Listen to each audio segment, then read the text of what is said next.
Promesse numéro 3. Alléluia. Alors, la Bible nous dit, dans Exode, chapitre 15, au verset 26, alléluia. Le Seigneur m'a dit, maison des vainqueurs, nous reprenons les prières tous les jours à la maison des vainqueurs. Ceux qui peuvent venir, viennent. Ceux qui ne peuvent pas, ce n'est pas grave. Parce que Dieu voudrait que chaque jour, nous ayons son énergie. Dieu ne veut pas que nous passions le temps ailleurs et après on vient à sa présence. Il voudrait que nous soyons les gens qui prient. C'est pour ça qu'à partir de lundi, alléluia, nous avons 75 jours de jeûne et prière à la maison des vainqueurs. N'ayez pas peur, alléluia, on mange le soir. 75 jours. On a 75 jours, ça veut dire 75 jours pour ceux qui entendent ces 75 jours. Pourquoi? Le jeûne n'influence pas Dieu. Mais le jeûne nous permet de mortifier notre corps pour recevoir les instructions de Dieu. Quand le corps est mortifié, on est obligé d'obéir à Dieu. Nous voulons manger léger chaque soir. Parce que nous voulons glorifier le Seigneur. Avec nos corps mortels sur la terre. Alléluia. Le fait de t'abstenir de manger. La chair ne va pas dire non, il faut dormir. La chair ne va pas dire non, il fait très chaud. Quand tu n'as pas de graisse en toi qui te brûle, qui te menace. Alléluia. Tu peux écouter quand Dieu te parle. Juste pour rire. Alléluia. Donc, pour vous dire que le jeûne est très important. Mais nous allons jeûner avec le livre de Genèse. Alléluia. Nous allons jeûner avec le livre de Genèse. Nous allons lire chaque jour 5 chapitres de Genèse. Amen. Successivement en montant. Parce que Dieu veut qu'on grandisse. Je veux qu'on arrête d'être bébé spirituel. Pourquoi je peux le livre de Genèse? C'est pour que chacun de nous, nous soyons équipés des promesses de Dieu et que nous comprenions qu'est-ce que Dieu veut faire avec nous. Pourquoi il nous a sauvés? Il ne nous a pas sauvés pour qu'on passe le temps à pleurer. Ça ne va pas. Quand ça ne va pas, ça veut dire que Dieu dit que Dieu t'a imposé ça. C'est Dieu qui permet que tu passes par là. Qu'est-ce que Dieu ne peut pas faire, maman Julie? Qu'est-ce que Dieu ne peut pas faire?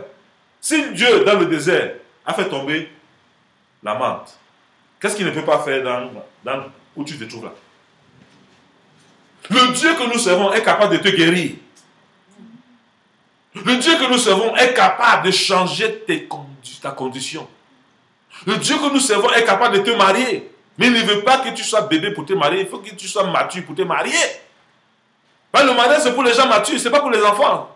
Les enfants, quand les enfants sont enfants, ils sont ensemble. Ils ne vont pas comprendre le langage de Dieu. Mais quand vous êtes mature, ça veut dire quoi? Tu vas vivre le vrai amour. Le vrai amour consiste de supporter ton frère dans les bêtises, ta soeur dans les bêtises, et de les soutenir pour qu'elles sortent de là. Comment tu vas comprendre ça si tu n'es pas mature spirituel? Jésus a compris Pierre parce qu'il était encore bébé. Quand Pierre a grandi, il a commencé à témoigner la grandeur du Seigneur. Nous avons vu l'apôtre Paul. L'apôtre Paul, il était immature. Il a persécuté l'église.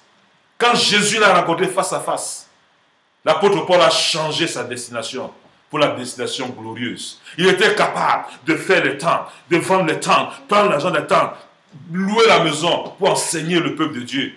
Les gens qui avaient la nuque raide, qui étaient incapables de donner pour la maison de Dieu, ils vendaient les choses pour les enseigner les valeurs de la vie éternelle.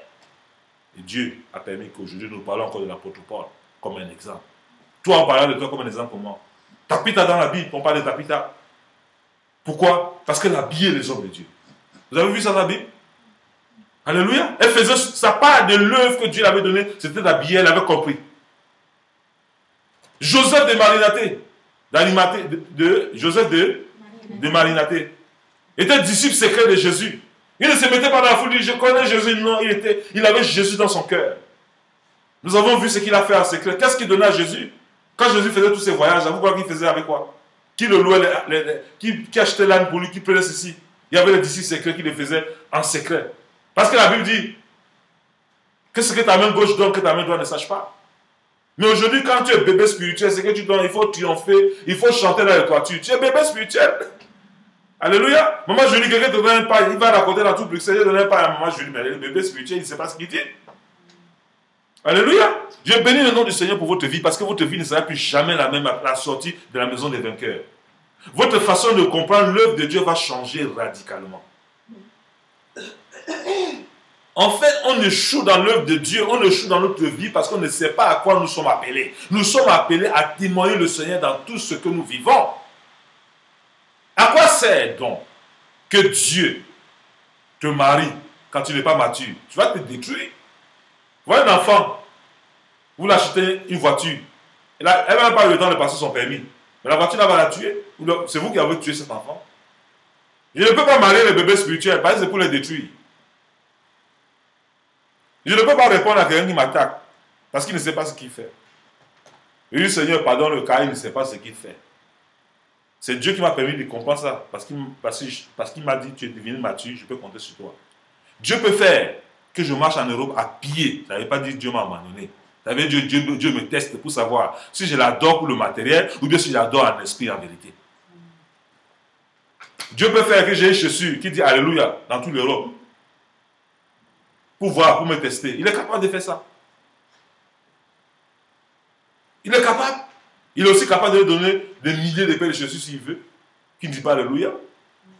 Alors, arrête de croire qu'à cause de 15 voitures que tu as, 150 voitures que tu as, que tu es le plus grand pasteur, le plus grand appelé. Arrête de croire que parce que tu n'as rien, que Dieu ne t'a pas appelé. Dieu te connaît. Il connaît chacun de nous. Toi qui ne manges pas, tu vois que Dieu t'a appelé. Mais Dieu est en train de t'éduquer. Dis Seigneur ce matin, merci parce que tu m'éduques.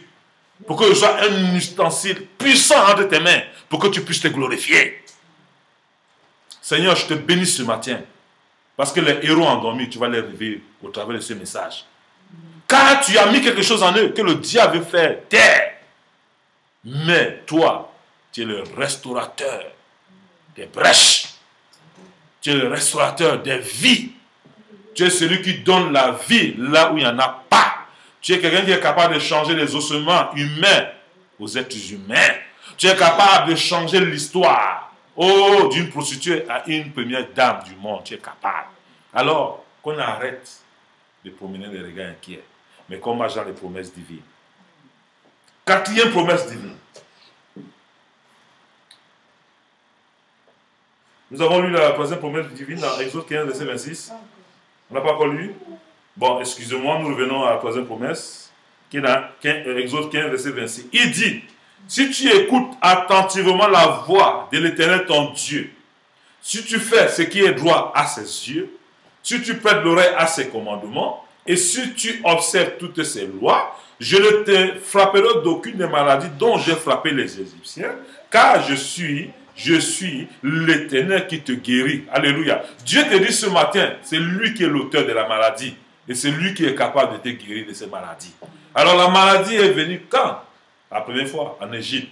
Quand les Égyptiens n'ont pas laissé le peuple de Dieu sortir. C'est là qu'il a envoyé le 10 plaies. Et depuis lors, la maladie a commencé à sévir. Donc sache que quand Dieu t'inflige une maladie, c'est pour que tu reviennes à lui dans un cœur repentant. Et que l'Éternel Dieu te guérisse. Les médicaments te soignent, mais c'est Dieu qui guérit.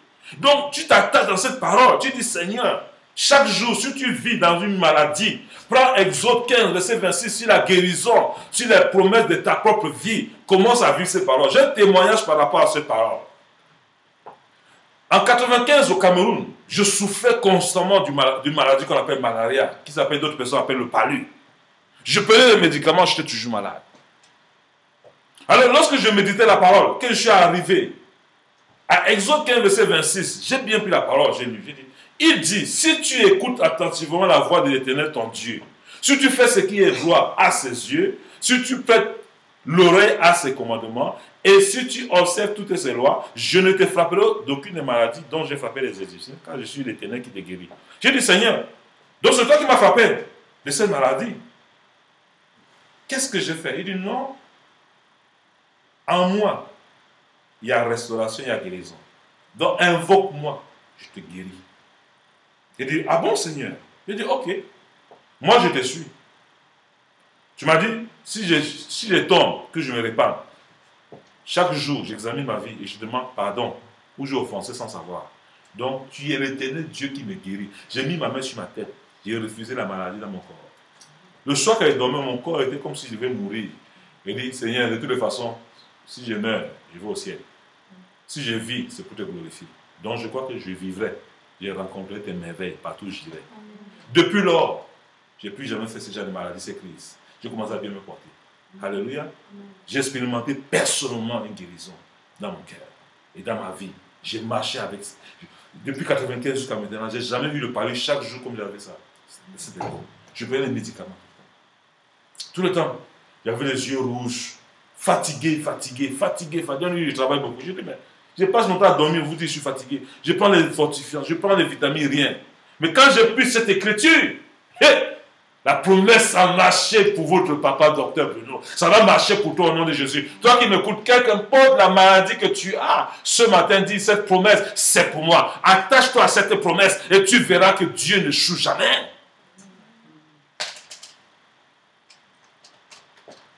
Maman docteur, Dieu ne choue jamais. Dieu connaît tout notre corps, de la chevelure jusqu'à la plante des pieds. Ne crois pas qu'il y a un aspect que Dieu ne connaît pas, il faut le parler. Alléluia. Pendant que j'ai prêché dans ce moment, il y avait des gens qui vivaient. Quand j'ai commencé à vivre la guérison divine, j'ai commencé à imposer la main aux malades. Quand la Bible dit, vous imposez la main aux malades, les malades sont guéris. Depuis ce moment, j'ai eu un ministère formidable de la guérison. Tous ceux qui m'approchent qui sont malades, ils sont toujours guéris. J'ai des témoignages partout où je passe. Je suis arrivé en Belgique, j'ai vu des gens qui ont le cancer guéris. Ce n'est pas moi qui guéris, mais c'est Jésus qui guérit au travers de son serviteur. Je sais de qui je parle. Je sais que le Dieu qu'on parle est un Dieu de prospérité. La prospérité, on ne court pas, mais elle nous suit. La Bible dit, cherchez premièrement le royaume des cieux et sa justice. Toutes choses vous seront données par-dessus. Alors, pourquoi je vais fuir la présence de Dieu pour aller chercher la prospérité? La prospérité se trouve dans la présence de Dieu. Lorsque tu es dans la présence de Dieu, l'onction sur ta vie, quand c'est l'onction des finances, l'argent te poursuit. Alléluia. Maman Julie, quand tu as l'onction de Dieu sur ta vie, des finances, alléluia, tous ceux qui ont tous les marchandises là, ils ne vont pas savoir vendre. Mais c'est toi, ce qu'on va dire, c'est toi qui sais vendre. Parce que tu as l'onction pour ça. Ne soyez pas imitateurs des gens. Il y a des gens dans la vie, quand tu es avec Dieu, Dieu te donne une notion dans les études. Tu deviens numéro un. Pas parce que tu es intelligent, parce que Dieu te rend plus qu'intelligent pour que tu le glorifies avec tes études. Dieu te donne une notion pour être un meilleur balayeur. On te donne le prix. Pas parce que tu es très fort, mais Dieu veut que nous soyons numéro un en toutes choses. C'est pour ça que je dois toujours rappeler les promesses de Dieu. Je dois parler de ces promesses pour que les enfants de Dieu ne croient pas que Dieu est un Dieu de favoritisme. Mais il marche avec ceux qui se consacrent. Il marche avec ceux qui marchent avec détermination et qui croient en sa parole et qui vivent cette parole. Ce n'est pas un hasard. Dieu parle encore. Il agit encore. Dieu a quelque chose dans ta vie. Il n'a pas dit tu es né pour être célibataire. Il a dit tu es né pour te marier. Ton mariage c'est pour toi. Je brise tout esprit de malédiction de mariage contre ta vie au nom de Jésus. Et que cette parole soit la tienne, quelle que soit la maladie que tu traverses. Ton utérus a des problèmes. Maintenant reçois la restauration de ton utérus au nom de Jésus. Je reçois cela pendant que je prêche. Je ne sais pas qui tu es, mais le sang de Jésus qui a été versé sur la croix du Calvaire, je l'informe maintenant dans ton utérus pour que tu reçoives ta guérison. Au nom de Jésus. Toi qui souffres de mal d'estomac depuis longtemps, tu traînes. Que le sang de Jésus au travers de ces prédications ce matin te donne la restauration totale au nom de Jésus. Toi qui souffres de ces maux de tête. Oui, je vois ton pied gauche. Tu boites. Et ce n'était pas naturel. Mais le sang de Jésus te restaure ce matin, au nom de Jésus. Nous voyons la promesse numéro 4. Exode 19, verset 5. La Bible est formelle. Pourquoi je m'appuie sur la parole de Dieu? Je ne vais pas m'appuyer sur ma propre intelligence. Mais au travers de cette parole, nous avons un témoignage. Exode 19, verset 5.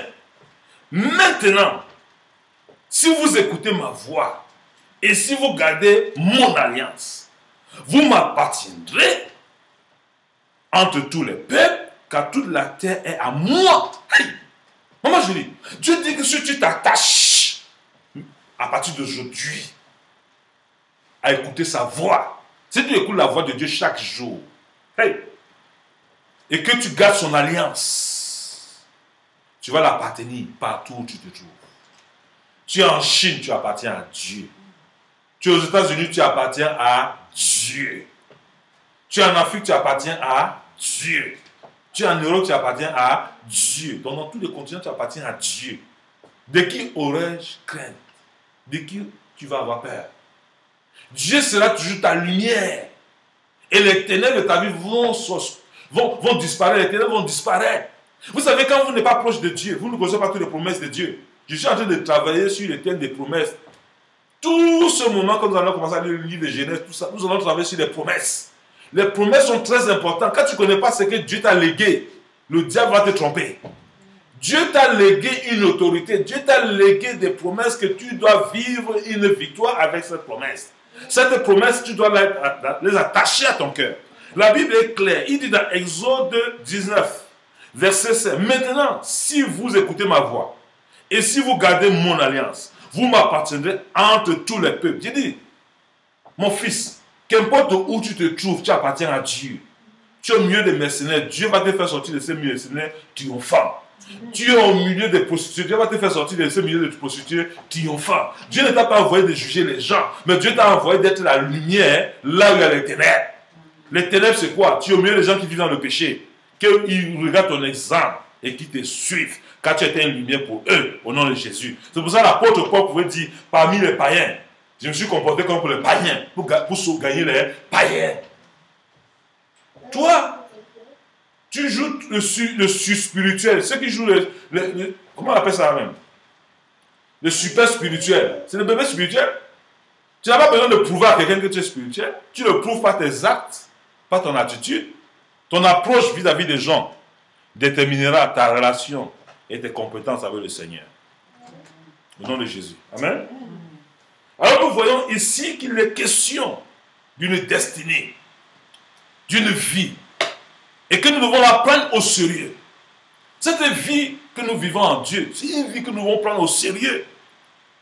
Parce que Dieu compte sur nous. Le nom de Jésus que nous portons, ce n'est pas un nom en vain, c'est un nom puissant qui fait trembler l'enfer. C'est un nom qui fait trembler les puissances sataniques. Le nom de Jésus que nous avons est un nom qui est au-dessus de tout nom. Tout genou fléchit et tout l'âme confesse qu'il est Seigneur. Partout où tu te trouves, tu vas dire le sang de Jésus te protège. Partout où tu te trouves, tu vas demander la présence du Seigneur. Partout où tu te trouves, tu vas demander la grâce du Seigneur. Car si Dieu est pour toi, qui peut être contre toi? Même les grands sorciers du monde entier, s'ils essaient de t'atteindre, ils vont rencontrer le Seigneur que tu sais sur leur chemin. C'est pour ça que tu dois marcher avec assurance. Au nom de Jésus. Amen. Nous sommes à la promesse numéro 5. Alléluia. Merci, parce que je vois que vous êtes attentifs au nom de Jésus. Exode 23 au verset 27.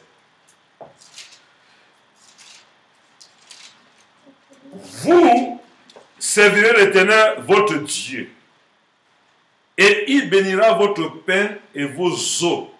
Alors, vous allez constater ici que Dieu te dit d'abord, vous servirez l'Éternel, votre Dieu, et il bénira votre pain et vos eaux. Donc, il faut d'abord servir l'Éternel afin qu'il bénisse ce que tu fais, tes activités. Tu ne peux pas faire des activités et demander que Dieu bénisse. Non. Servir Dieu, alléluia, veut dire que tu dois avoir le temps de témoigner aux gens ce qu'il est pour toi. Tu dois avoir le temps de témoigner dans ta maison ce que Dieu est. C'est-à-dire que vous devez prendre le temps de méditation, le temps de prière, le temps de jeûne. Quand vous servez Dieu de la sorte, Dieu il est heureux au ciel. Il dit non, je vais combler les besoins de maman patience. Ah, maman patience a besoin d'un nouveau vêtement. Avant que maman patience lève la tête comme ça, là, il touche le cœur de quelqu'un et vient livrer cet habit à maman patience. Elle est étonnée. Alléluia.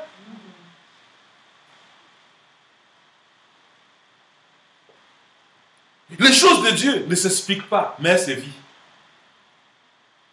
Quand la grâce de Dieu sur ta vie, l'onction de Dieu sur ta vie, elle attire les bonnes choses ou les mauvaises choses. Elle attire les deux. Mais les bonnes choses de nous. Quand il y a l'onction sur ta vie, le mal et le bien te poursuivent. Mais tu domines à cause du Saint-Esprit qui est en toi. C'est le mal. L'onction attire le bien et le mal. Il y a des gens qui te détestent, il y a des gens qui t'aiment. Tu es obligé de les accepter, de dire. Mais tu dois demander au Saint-Esprit qui te donne la grâce de supporter les attaques des méchants. Au nom de Jésus. Dis ce matin, Seigneur, donne-moi la grâce de grandir dans ta présence. Seigneur, donne-moi la grâce de grandir. Donne-moi l'amour d'aimer ta présence. De m'investir dans la prière. Dans l'étude de la parole. Au nom de Jésus. Je vous dis une chose, le fait de vous investir dans le royaume, c'est pour grandir, c'est pour votre bien. Vous vous éloignez de Dieu, c'est pour votre perdition. Plus tu connais le Seigneur, tu fais les exploits. Moins tu le connais, tu ne fais pas les exploits. Tu dois faire les exploits sur ta santé, sur la stérilité, sur le célibat, sur la pauvreté, sur l'occultisme, sur la stérilité, sur tout ce qui peut se nommer sur cette terre. La présence de Dieu sur ta vie anéantit ses forces terrestres. C'est pour ça que tu dois t'attacher avec ta dernière énergie dans les choses du royaume. Tu ne dois pas permettre aux gens de t'amener en dehors de la présence de Dieu. Quelqu'un qui veut t'amener en dehors de la présence de Dieu, il faut le fuir. Il veut ta destruction. Qu'importe ce qu'on peut te faire. Si ton mari t'interdit de prier, dis mon mari, je ne crois pas qu'on va continuer ensemble. La Bible dit quoi? Si tu es un mari non croyant, que tu veux te séparer, tu es libre. Tu es une femme non croyante, tu veux te séparer, tu es libre. Ne dis pas que c'est ma femme qui m'empêche de prier. Ne dis pas que c'est mon mari qui m'empêche de prier. Dans ce cas, tu es libre de t'en défaire de ces choses. C'est pour ça qu'il est important, avant de te marier, rassure-toi que vous voyez les choses de la même façon. Que vous avez Dieu comme point commun. Alléluia. Sinon, le diable va t'avoir. D'ailleurs, mais tu vis pour quoi? Tu vis pour le Seigneur, mais tu vis pour toi-même. Si tu t'es marié pour satisfaire ta chair, parce que la femme est belle, mais tu vas écoper les œuvres de la chair, qui c'est la dispute, la division, l'ignominie. Ne viens pas me fatiguer parce qu'il faut prier pour moi. Où tu t'es engagé, tu sais où tu t'es engagé. C'est pour ça qu'il est important pour toi de venir à l'école de l'esprit, à la maison des vainqueurs, ici à la maison des vainqueurs à Bruxelles. Tous les jours, on est en prière, on est connecté sur le net. Et tous ceux qui sont mes amis sur Facebook, j'ai mis un lien que vous pouvez me suivre en direct. Parce que Dieu a une histoire dans votre vie. Et cette histoire va s'accomplir au nom de Jésus. Point numéro 6. Exode, chapitre 23, verset 25. Qu'est-ce que la Bible nous dit? Vous servirez l'Éternel votre Dieu, et il bénira vos œufs. Ça, c'est point numéro 5. Et j'éloignerai la maladie du milieu de toi. Alors, comme j'expliquais là au point numéro 5, là, Dieu nous promet qu'il va éloigner la maladie du milieu de nous lorsque nous le servons. Dans le point numéro 6, c'est que Exode 33, verset 14. L'Éternel répondit, je marcherai moi-même avec toi, et je te donnerai du repos. Dieu dit, alléluia, maison de vainqueurs, Dieu dit, lui-même va marcher avec nous. Il va nous donner du repos. Le repos veut dire quoi? Il va nous donner la grâce de déposer nos fardeaux sur quoi? Sur la croix. Venez à moi, vous tous qui êtes fatigués et chargés, je vous donnerai du repos. Alors, lorsque nous sommes attachés à ces valeurs, alléluia, l'Éternel Dieu dit, lui-même va marcher avec nous, maman Julie. Où tu vas mettre ton pied comme ça, on va dire là, c'est Jésus lui-même. Jésus va faire sa publicité, alléluia. Il va dire non, c'est maman Julie qui va nous donner le costume. C'est maman Julie qui va nous donner. Toi-même, tu vas être hyper occupé. Parce que Dieu sait que les bénédictions qu'il te donne, c'est pour sa gloire. Mais il y a des gens qui souffrent ici, parce qu'ils sont immatures. Ils sont obligés de se compromettre. Ils sont obligés de marcher de gauche à droite. Et c'est eux qui souffrent. Ils trouvent que tout le monde ne les aime pas. Et quand vous trouvez les gens qui disent que les gens ne m'aiment pas, ils sont immatures. Alléluia. Victoria. Alléluia. Donc quand tu trouves les gens qui ne t'aiment pas, quand tu trouves les gens, alléluia, maman docteur, qui disent, la vie là, j'ai toujours donné, ils sont immatures. Alléluia. Donc quand quelqu'un est immature, qu'est-ce que tu fais? Tu le rends pas ton attitude. Alléluia. À quand même, il faut pour maman docteur. Alléluia. Elle est en train de rendre les gens matures dans sa société. Alléluia. Le poste qu'elle occupe, mais ses patrons ont besoin de l'onction qui est sur sa vie. Pour vous dire que l'onction nous donne la supériorité partout où nous nous trouvons. Quand tu as l'onction de Dieu sur ta vie, partout tu es comme ton papa, hein? Maman, je dis. Tu as l'onction, tu as la supériorité. Tu n'as pas l'onction, toi-même tu marches en rasant les murs. Oh, pasteur Suzanne, que Dieu te bénisse. Tu as la supériorité dans ta famille.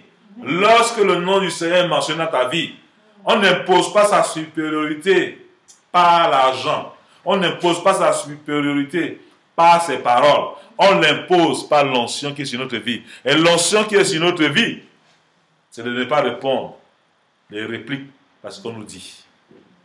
Au nom de Jésus.